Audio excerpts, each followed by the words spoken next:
ജപമാല രാജ്ഞിയുടെ തിരുനാൾ ആശംസകൾ എല്ലാവർക്കും നേരുന്നു.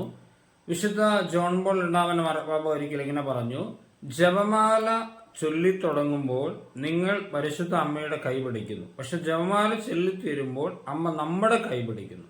ശരിക്കും ജപമാല ചെല്ലുമ്പോൾ നമുക്ക് കിട്ടുന്ന ഏറ്റവും വലിയ സുരക്ഷിത ബോധം അതാണ്. കൂടെ ഒരാളുണ്ട്, കൈപിടിച്ച് നടത്താൻ ഒരമ്മയുണ്ടെന്നുള്ള ബോധ്യമാണ് ജപമാല നമുക്ക് തരുന്നത്.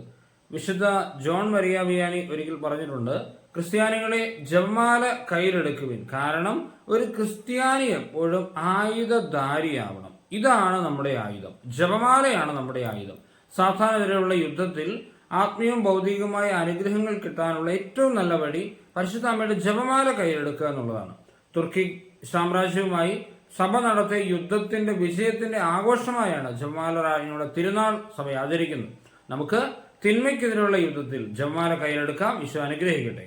നമ്മുടെ കർത്താവ് ഈശോ മിശിഹായുടെ കൃപയും പിതാവായ ദൈവത്തിന്റെ സ്നേഹവും പരിശുദ്ധാത്മാവിന്റെ സഹവാസവും നമ്മെല്ലാവരുടെയും കൂടെ ഉണ്ടായിരിക്കട്ടെ, ഇപ്പോഴും എപ്പോഴും എന്നേക്കും.